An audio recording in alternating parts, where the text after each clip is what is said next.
Halo semua, jumpa lagi dengan saya Depri Saipullah. Kali ini kita bahas pertandingan melawan Filipina, Indonesia melawan Filipina pada pukul 20.00 WIB atau jam 8 malam.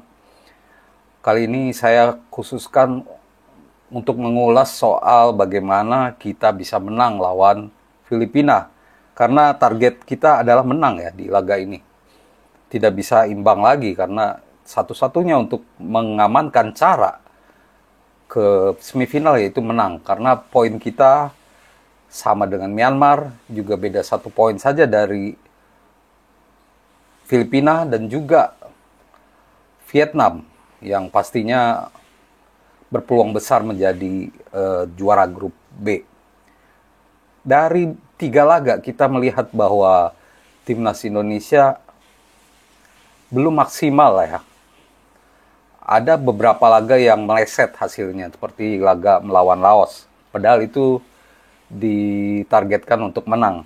Nah, lawan Filipina kita harus menang. Dan salah satu kunci yang harus berperan di laga nanti yaitu Marcelino Ferdinand.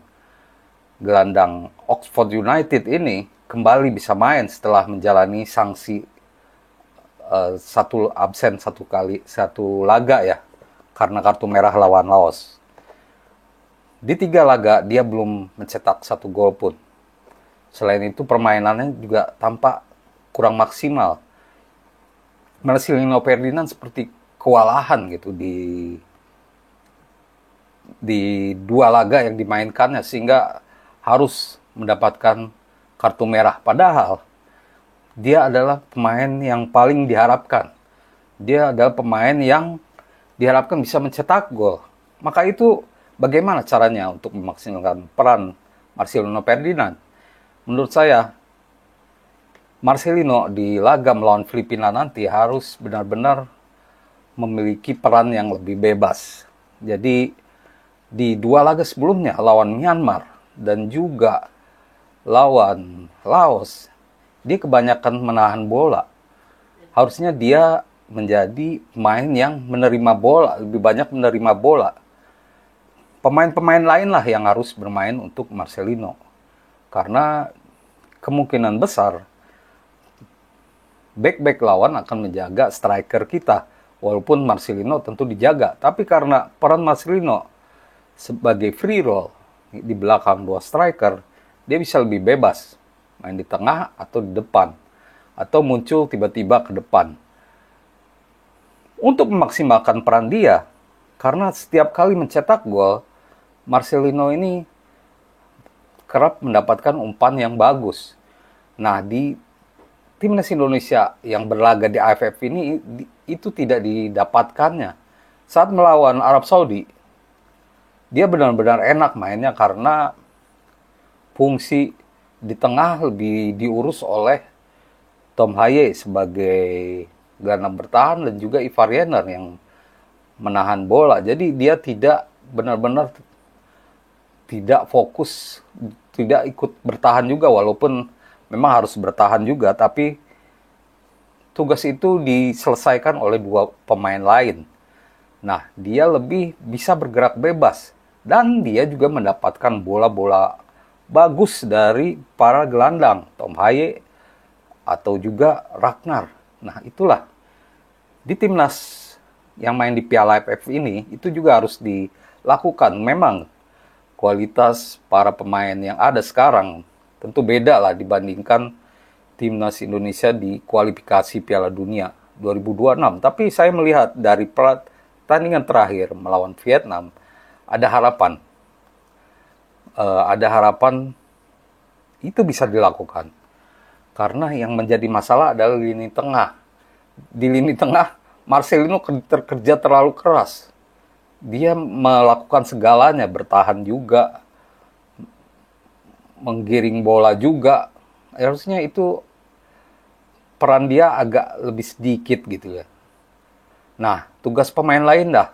Siapa yang bisa melakukan itu ya? Menurut saya, tentu kalau lihat di lini tengah, ada Ahmad Maulana, ada juga Arkan Fikri, dan tentunya Asnawi dan Pratama Arhan. Tak lupa juga pemain depan, Rafael Struijk, dan juga mungkin Vitor Detan. Tapi sepertinya Hoki Caraka. Mereka-mereka inilah yang harus mengalihkan perhatian lawan, memancing lawan untuk mengejar mereka. Dan lalu bola diarahkan ke Marcelino Ferdinand sehingga dia bisa mencetak gol. Dan kebetulan Marcelino juga punya kemenangan manis dengan Filipina di Piala AFF 2022. Saat itu dia mencetak 1 gol kemenangan yang membawa Indonesia ke semifinal saat itu. Ini momen seperti ini bisa diulang lagi. Dan saat itu peran free roll inilah di belakang 2 striker inilah yang membuat Marcelino bisa maksimal. Jadi jangan dibiarkan dia mengerjakan semuanya. Nah, ini tugas pemain di tengah dan juga di depan untuk pandai-pandai memberi umpan-umpan bagus kepada Marcelino. Karena dengan begitulah, saat Marcelino tidak mengerjakan semuanya, dia bisa fokus cetak gol atau memberi umpan. Nah, karena dia salah satu yang diharapkan mencetak gol, maka dia harus mendapatkan umpan-umpan yang bagus. Lihat saja gol-gol Marcelino selama ini.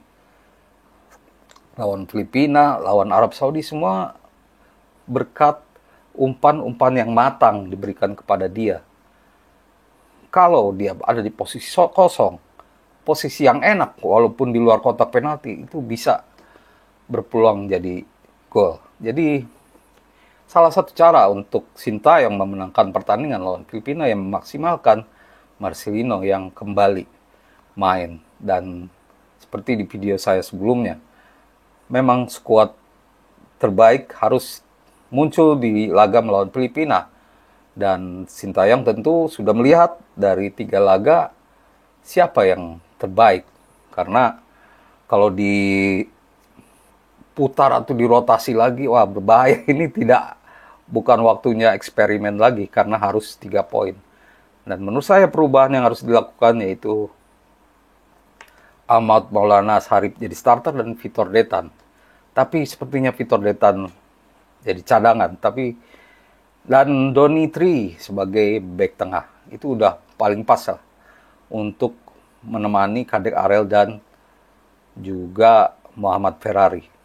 Nah, terkait Piala AFF juga menarik untuk membahas komentar dari Erick Thohir. Akhirnya Erick Thohir 1 hari lalu mengatakan bahwa target PSSI yaitu cuma sampai semifinal. Akhirnya dia bilang targetnya adalah semifinal.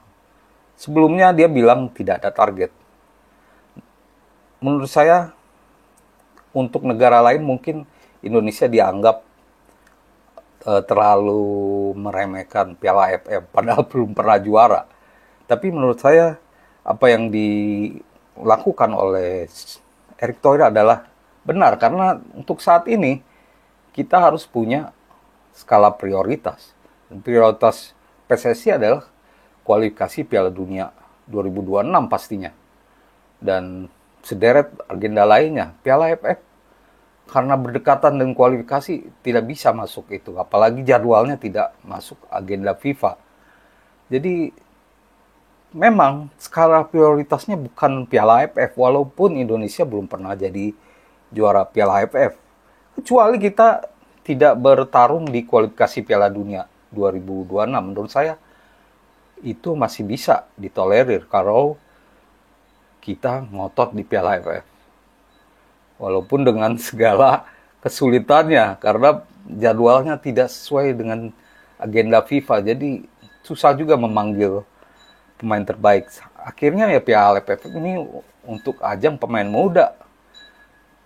Dan Indonesia sudah melakukan itu. Dan Sintayong berani untuk melakukan itu.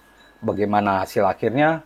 Kita lihat saja lawan Filipina. Kalau menang berarti lolos semifinal. Tentu dengan menunggu hasil lain antara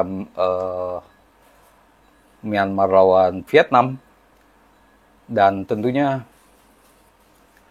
setelah di semifinal kita lihat apakah dengan skuad yang ada sekarang bisa melawan tim kuat seperti Thailand atau Singapura yang mungkin di grup A berpeluang untuk lolos semifinal. Demikian teman-teman ulasan saya. Semoga menjadi informasi sebelum menonton pertandingannya. Tetap berada di channel ini dan tentunya salam olahraga.